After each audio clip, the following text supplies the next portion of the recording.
Behind closed borders, the harrowing truth of life for women in North Korea's army is finally coming to light. Discover the tragic reality these soldiers endure. A story the regime doesn't want the world to know. The reality female conscription and the hidden truth of being a woman in North Korea's military. This is a reality few outside the secretive nation can fully grasp. North Korea, shrouded in mystery, often reveals its harsh truths only through the voices of those who've managed to escape, often enduring unimaginable hardships. One of the most striking revelations concerns life in the North Korean military, where both men and women are required to serve under strict mandates imposed by Supreme Leader Kim Jong-un. For young, educated women, military service became mandatory in 2015. Initially, they faced a minimum of 7 years of service, but as of 2021, this was reportedly reduced to 5 years. It's estimated that nearly 40% of women between the ages of 18 and 25 are currently in the military. According to an anonymous source, this policy change aimed to address significant issues, namely North Korea's low birth rates and high child mortality rates. These problems, attributed to the devastating famine that struck the nation from 1994 to 1998, have led to a noticeable shortage of conscripts. In a bid to fill this military gap, the regime turned to young women, requiring their participation to meet staffing needs. Once enlisted, these women face the same demanding environment as their male counterparts, living under rigid control and enduring the daily challenges of life in one of the world's most isolated armies. The test's female conscripts in North Korea face a series of physical tests and medical screenings, with a significant focus on identifying contagious diseases such as tuberculosis and hepatitis. Since 2012, a minimum height requirement of 1.42 meters or 4 feet 6 inches has been in place for women recruits, though reports suggest this rule isn't always strictly enforced. While not much is known about who may be exempt from this mandatory service, it's speculated that exceptionally talented students might avoid conscription. Interestingly, even before mandatory service for women was introduced in 2015, some voluntarily joined the military. Their motivation? Gaining membership in the Korean Workers' Party. This membership opens the door to opportunities and status beyond the military, guaranteeing security and potential success in North Korean society. Within the military, party members enjoy significant perks, including increased food rations, better job assignments, and higher salaries. These incentives are particularly appealing given the scarcity of food rations, often limited to a bowl of rice, cabbage soup, and some salted radish, barely enough for those enduring strenuous daily physical exertion, often in the harsh cold of Pyongyang. Moving on, the labor life for women conscripts in the North Korean military is a brutal ordeal marked by harsh conditions and grueling demands, both physically and mentally. Just like their male counterparts, women are not only required to undergo rigorous military training, but are also pushed into hard labor, tasks like farming, and construction work that demand strength and endurance. Videos exposing the reality of North Korean military life reveal women working side by side with men,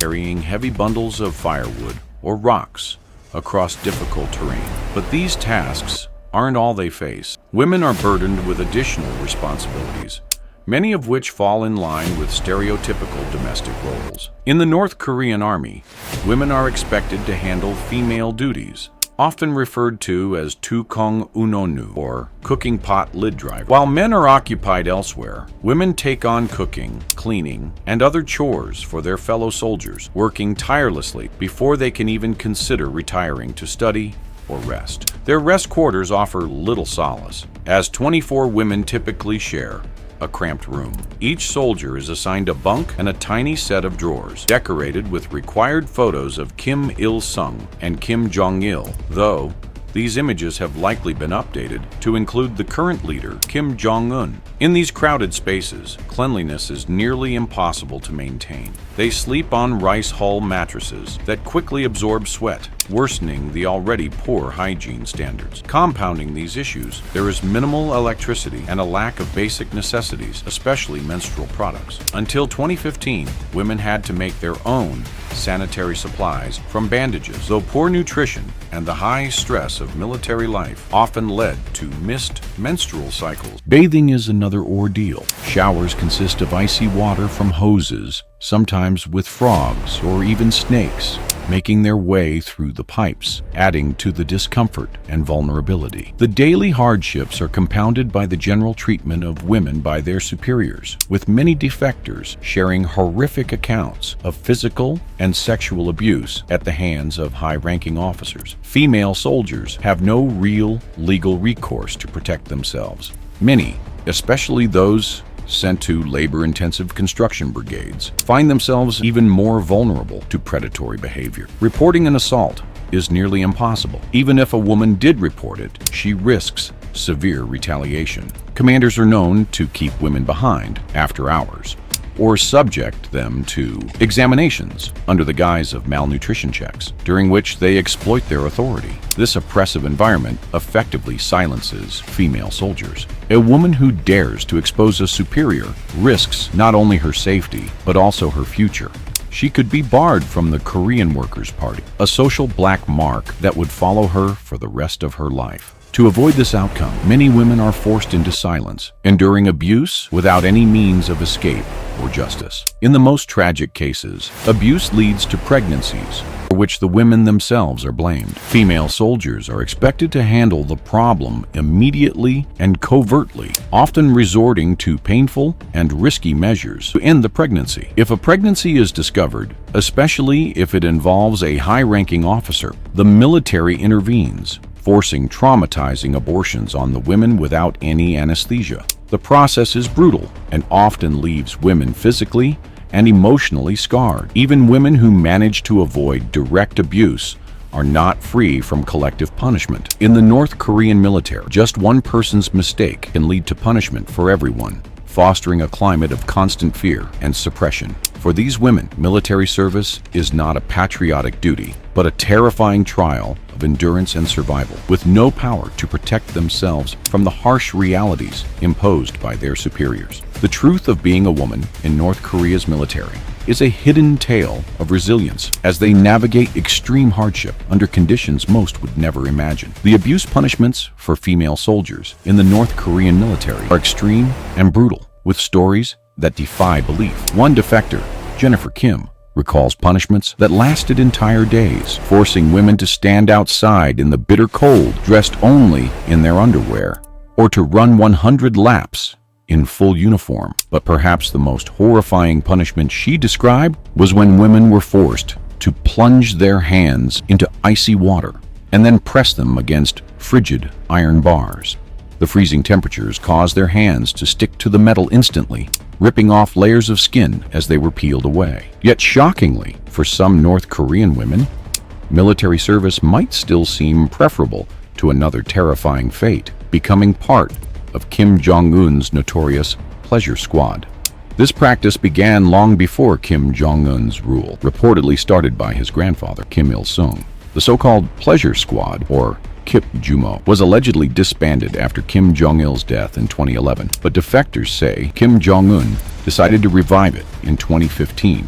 But what exactly is the pleasure squad? Simply put, it's a harem of young women forced to serve the supreme leader and his top generals, a symbol of control and indulgence designed to demonstrate Kim Jong-un's supposed prowess and authority. The pleasure squad is said to be comprised of up to 2,000 young women, divided into 3 groups with disturbing, specific roles. The first group, known as the Satisfaction Team, reportedly exists to fulfill the physical needs of Kim Jong-un and high-ranking generals. The second, the Happiness Team, provides massages and relaxation services. Finally, the third group entertains with singing and dancing, adding to the surreal and disturbing nature of these squads. When Kim Jong-il took over, he supposedly implemented a height restriction to ensure no member of the squad could physically tower over the leader due to his own short stature. Therefore, any young woman chosen for the pleasure squad had to be under 165 centimeters tall. These young women, once recruited, were kept in secluded quarters within the leader's mansion, only to be brought out for lavish gatherings filled with alcohol and other excesses. The service could last up to a decade, after which some were rewarded with arranged marriages to North Korean military officers, though their experiences left scars that would likely last a lifetime. When Kim Jong-un first assumed power, he disbanded his father's existing pleasure squad, reportedly due to distrust of anyone associated with his father's administration. The disbanded women were given what would be a significant sum in North Korea, $44,000 in hush money, and various household appliances to buy their silence. However, in 2015, Kim Jong-un was said to have re-established the squads, reviving the horrific practice. In every part of North Korean life, from military service to these horrific traditions, women are exploited, controlled, and subjected to unimaginable suffering. Despite their strength and resilience, the women in North Korea's military endure daily atrocities that defy basic human rights. The hidden reality of life in North Korea for women, whether in uniform or as part of the pleasure squad, reveals a society where exploitation and abuse are not only commonplace, but are systematically enforced.